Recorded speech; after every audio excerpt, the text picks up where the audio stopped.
तो दोस्तों मम्मी और मैं यहाँ पे किचन पे बैठ रखे हैं। मम्मी यहाँ पे बैठी है, मैं यहाँ पे अब रोटी बनाने की तैयारी कर रहे हैं। सब्जी बन रखी है यहाँ पे। सब्जी हमने चने की सब्जी डाल रखी है और रोटी बनाएंगे अभी गेहूं की, और चने की यानी कि छोले बना रखे हैं।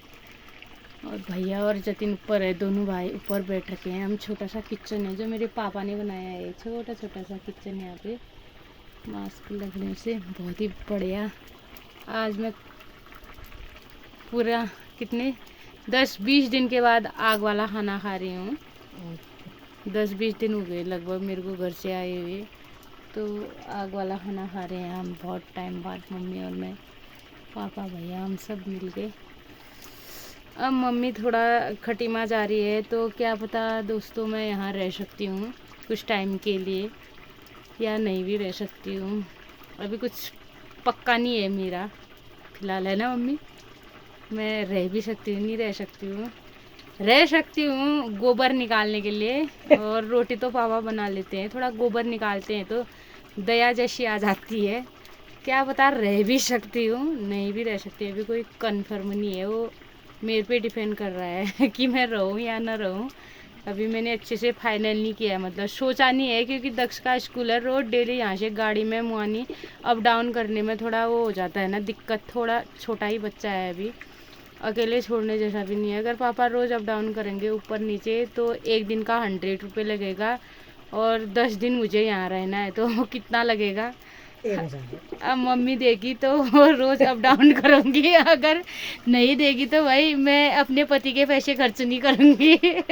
1000 रुपये की सूट लाऊंगी और मम्मी के लिए सिल दूंगी। मम्मी के लिए सिल लूँगी।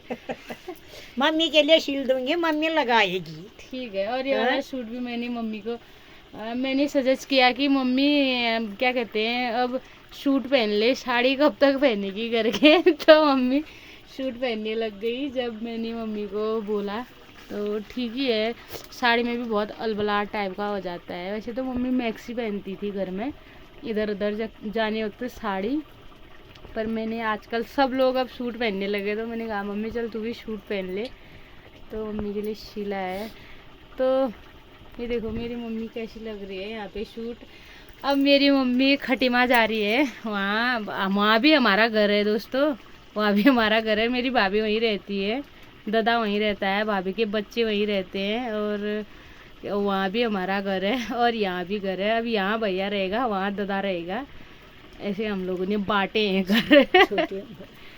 मेरा जो भतीजा हुआ ना, भतीजा है, उसका बर्थडे है 13 तारीख को, इसलिए मम्मी या 10 को जाएगी या 12-13 को जाएगी, जो भी होगा। मम्मी बोल रही है बार नहीं है करके, तो मैं मम्मी से बोल रही हूँ अपने घर जाने के लिए भी क्या बार चाहिए तेरे को। मम्मी बोल रही है इतने सालों में जा रही हूँ, नातनी हुई तब भी नहीं गई ना मम्मी, नातनी हुई तब गई, अब 3-4 साल हो गए हैं, अब 4 साल हो गए, अभी नाती का बर्थडे है तो जाना हुआ। मम्मी को भी याद आती है भाई, अपने बच्चे हुए, जानते ही हो भाई बच्चे कितने इम्पोर्टेंट होते हैं, और वो भी एक माँ के लिए। और दादा वहीं रहता है और घर आता है, भाभी भी आती है, ऐसा कुछ नहीं है, जब छुट्टियाँ होती हैं तब आती है दादा का, जब आना हो जाता है घर में। तो अभी दादा भी आ रहा है, तो छोटा भाई भी जा रहा है, सब मिल जाएंगे। बस मैं और दीदी नहीं होंगे, कोई बात नहीं। हम 3 बच्चों को बहुत प्यार मिला है। अब नाती पोतों की बारी है। अब आजकल दूध देने वाला भैंस भी नहीं है मम्मी का, तो ठीक है दोस्तों अभी इतनी ही कहानी है। अगर बाकी अब मैं रोटी बनाती हूँ, अगर आपको मम्मी की और मम्मी की कहानी सुननी है तो कमेंट करना कि मेरा दादा वहाँ क्यों रहता है और मम्मी यहाँ क्यों रहती है करके। तो वहाँ दादा जॉब है तो नज़दीक पड़ता है ना, वहीं रहता है, वहाँ भी घर है हमारा, ऐसा कुछ नहीं है, वहाँ भी घर जमीन जायदाद सब कुछ है। ताऊ ताई वहीं रहते हैं, ताई तो अब रही नहीं, बड़े दादा भैया भाभी सब वहीं है, हमारी आधी फैमिली वहीं रहती है। एक ही फैमिली है हमारी, अभी तक अलग नहीं है, सब एक ही में रहते हैं, बस घर अलग अलग है हमारे। तो आज के लिए बस इतना ही इंट्रो मेरे मम्मी का। अब बाद में बताऊंगी, जब कोई कमेंट में पूछेगा तो बताऊंगी मैं।